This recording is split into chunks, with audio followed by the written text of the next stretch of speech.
I had such a productive meeting at work today. It was great. Son, please put the phone away.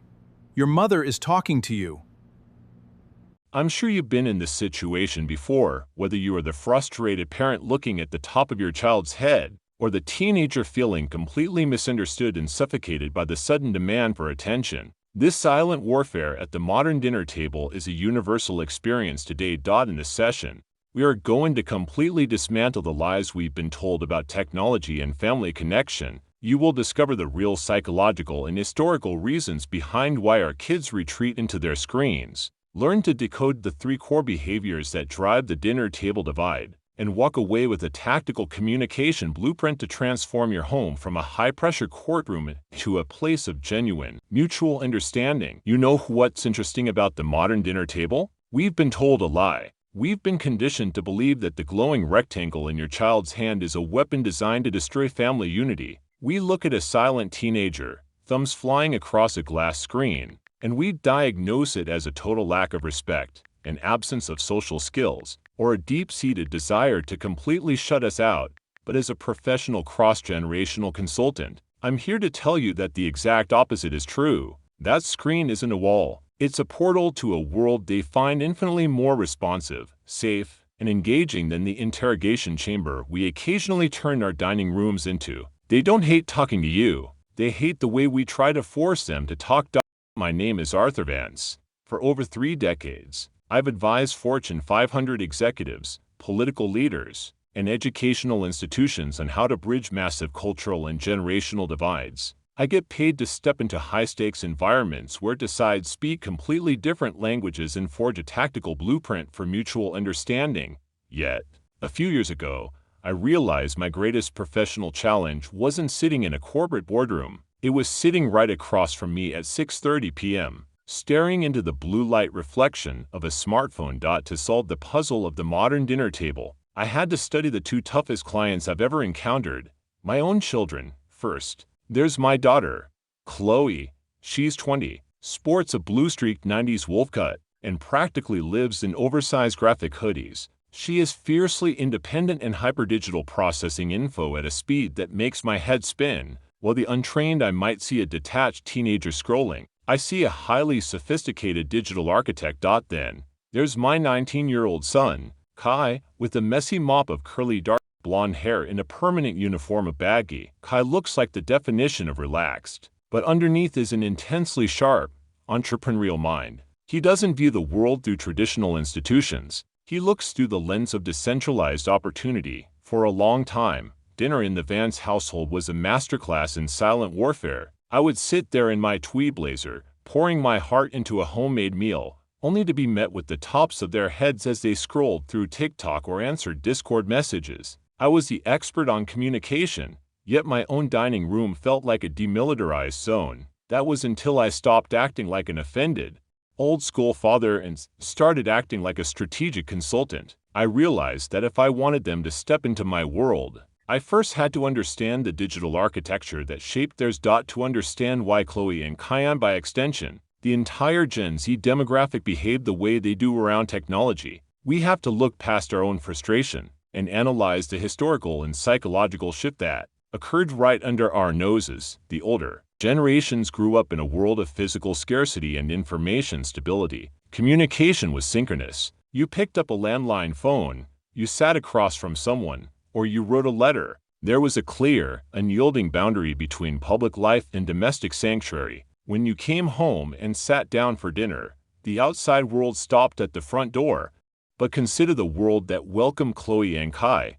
They are the very first generation to be entirely native to the smartphone era. They didn't transition into the digital landscape. They were born into it. The architecture of their childhood was defined by hyperconnectivity, algorithmic optimization, and constant global trauma delivered directly to their pockets in real time. Psychologically, this altered their nervous systems. For Chloe and Kai, the digital space isn't an escape from reality, it is reality. It is where their friendships are maintained, where their identities are explored, and where their microeconomies thrive. Furthermore, because they are bombarded with an unprecedented volume of information and choices every single second, their brains developed a highly sophisticated filter, When older generations see a kid scrolling at the table, we think, they are choosing that piece of plastic over me, but from a psychological standpoint, that device represents control. In an unpredictable, chaotic physical world, the digital architecture allows them to curate their environment, find their tribes, and protect their energy. When we blindly demand that they put the phone away without offering a compelling, psychologically safe alternative, we aren't asking for manners. We are asking them to sever their connection to their primary support systems and step into a communicative environment that feels outdated, high pressure, and fundamentally inefficient. To bridge the gap, I had to learn this lesson the hard way. It happened on a Thursday evening. I remember it vividly because I had spent 2 hours preparing a traditional family pot roast. I sat down, smoothed out my napkins, looked across the table, and felt my blood begin to boil. Chloe was slumped back in her chair, her blue streak wolf cut falling over her face, her thumb frantically tapping out what looked like an essay on her phone. Kai was slumped next to her, completely engrossed in a landscape video playing on his screen, his fork mindlessly pushing a carrot round his plate. I decided, in all my old school wisdom, that enough was enough. I was going to reassert the traditional boundaries of the household. I cleared my throat, straightened my blazer, and used my most commanding, authoritative parental voice. Chloe, Kai, phones completely away. Right now, we are a family. We're having a civilized dinner, and I expect total, undivided attention. Look me in the eye and tell me how your day was. The reaction was instantaneous, and it wasn't what I expected. It wasn't an argument. It was a complete, freezing shutdown. Chloe let out a heavy, exhausted sigh, slammed her phone face down on the wooden table with an aggressive clack, crossed her arms, and stared at her plate. Kai quietly slipped his phone into his baggy sweater pocket, slumped even lower, and muttered, "Fine." My day was fine for the next 20 minutes. The silence was deafening. The tension in the room was so thick you could cut it with a steak knife. I tried to salvage the evening by asking standard, open-ended questions. So, Chloe, how is that university project going? Kai, have you thought any more about your business plan? The answers were short, mechanical, and entirely devoid of life. Good. Yeah, sure, Dad. I had successfully forced physical compliance, but I had completely obliterated emotional connection. By demanding their compliance based purely on my authority, I had transformed the dinner table into a courtroom where I was the judge and they were the defendants. They weren't participating. They were just serving their sentence until they could be excused. That night, I sat in my study, looking at my consulting notes, and realized my monumental failure. I had broken the cardinal rule of cross-generational negotiation. Never attack the tool. Understand the objective. My kids weren't trying to insult me. They were using their devices to decompress from a highly stressful day in the way they knew best. My aggressive intervention had triggered their defenses, making them view me as an adversary rather than a safe harbor. If I wanted them to talk to me, I had to stop policing their screens and start redesigning the way I engaged with them. To fix the dynamic in my own home, and to help you fix it in yours, we must break down the 3 core behaviors that drive the dinner table divide. Let's look at these behaviors through a strategic, psychological lens so you can stop reacting with anger and start executing with precision. The first behavior is what I call the asynchronous stagger. To older viewers, this looks like absolute laziness, chronic procrastination, and a blatant disregard for family schedules. You yell that dinner is ready at 6 p.m. By 6:15 p.m., the food is getting cold, and your teenager is still upstairs, or they wander down with their phone in hand, entirely unbothered by the delay. It feels like they treat your home like a hotel and you like a line cook. But let's look at what is actually happening. Gen Z operates entirely on asynchronous communication. They live in a world where media is on demand, messages are responded to when convenient, and workflows are highly modularized. When you suddenly drop a real-time, mandatory event like dinner is ready right now, you are violently disrupting a highly structured digital workflow they are in the middle of executing. I remember walking past Kai's room right before dinner. He was staring at a screen filled with data analytics. When I told him to come down immediately, he looked up, genuinely stressed, and said, "Dad, I'm in the middle of a live server deployment with 2 guys in London. If I drop right now, the whole build crashes. I'm not ignoring you. I'm literally managing a project. He wasn't being lazy. His concept of time and productivity was entirely different from mine. Instead of shouting a sudden command that demands immediate behavioral shifts, give them an asynchronous runway. Use a clear, timestamped notice that respects their schedule while establishing yours. Next time, say exactly this. Dinner is served in 15 minutes. Wrap up your current digital loop, find a clean stopping point, and meet me at the table so we can lock in. The second behavior is what I call the multi-screen buffer. This is the behavior that drives parents entirely insane. This is when your child actually makes it to the table, but they place their phone face up right next to their plate, glancing down every 30 seconds while you are trying to talk to them. To older generations, this looks like an addiction, an inability to focus, and a profound declaration that whatever is on that screen is vastly more important than the human being sitting across from them. In reality, that screen isn't an insult, it's an emotional regulator, because Gen Z is hyper-aware of social dynamics and constantly evaluated online, face-to-face. Intense parental interrogation can feel incredibly overwhelming. The phone acts as a psychological buffer, a low-stakes environment they can glance at to lower their cortisol levels before re-engaging. One evening, Chloe noticed me watching her glance at her phone during a conversation about her future career plans. She sighed, ran a hand through her blue-streaked hair, and said, "Dad, when you stare at me waiting for a massive answer about my life, it feels like an oral exam. Looking at a meme for 2 seconds literally just lets me breathe so I don't feel trapped." The phone wasn't a distraction, it was her safety valve. Instead of launching a direct, high-pressure question while staring daggers at their device, lower the stakes by acknowledging the buffer and inviting them to share it. Use this precise phrase: "I see you've got something interesting rolling on your feed tonight. Show me the best thing you saw today before we dive into the food."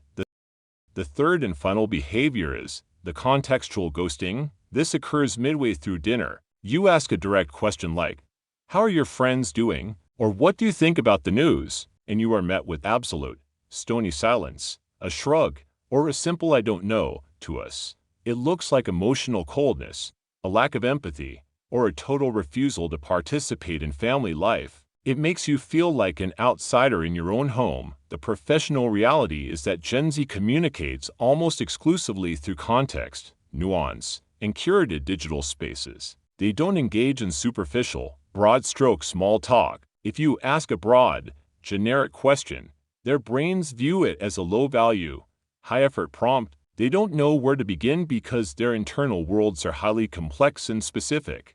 I once tried to press Kyan why he never talked about his social circle at dinner. He looked at me from inside his baggy striped knit sweater and said, "Dad, if I tell you my friend is stressed, I have to explain 3 months of internet subculture, a Discord dispute, and a remote project we're working on. It's too much emotional labor to explain from scratch when you just want a one-word answer." They aren't ghosting you because they don't care. They are ghosting because our prompts are too vague for their reality.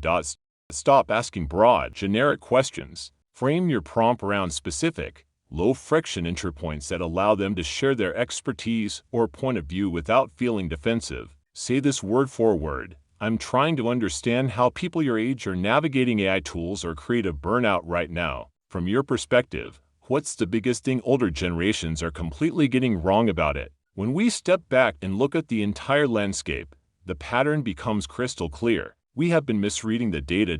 Think about it. The kid who lags behind or arrives late to the family dinner table looks like a lazy, disrespectful procrastinator who ignores rules. But in reality, they are actually navigating a highly complex, asynchronous digital workflow. The kid who keeps their phone face up right next to their plate looks like an addicted, rude contrarian who doesn't care. But they are actually using that screen as a vital emotional buffer to regulate high-pressure focus. And the kid who completely shuts down with one-word answers looks like an emotionally cold, dismissive teenager. But they are actually protecting their energy from vague, low-value conversational interrogation. We have been looking at a generation that is hyper-connected, deeply collaborative, and intensely protective of their psychological safety. And we have been labeling them as isolated and disrespectful. The moment you stop viewing their digital architecture as an enemy to be destroyed, you unlock the ability to become a trusted partner in their world. You shift from a dictator demanding compliance to a skilled consultant facilitating a bridge.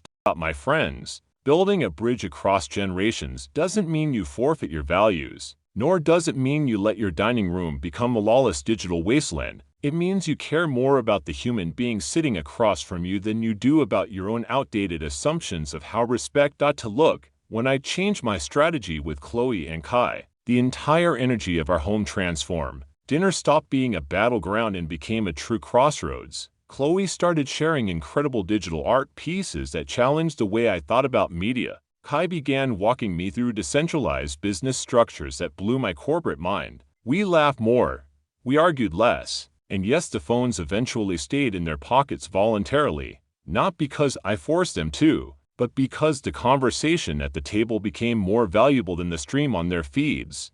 You don't need a newer, stricter set of household rules to fix the divide. You just need a better family map. You need to realize that the young people in your life are navigating an entirely unprecedented, high-velocity world, and they desperately need adults who are willing to learn the terrain before they try to lead the expedition. If you want to master the strategies, psychology, and tactical blueprints required to lead across generational lines, whether that's in your own living room or inside a multi-million-dollar corporate ecosystem, make sure to hit that subscribe button. Drop a comment with the specific communication hurdle you're facing right now, and turn on notifications.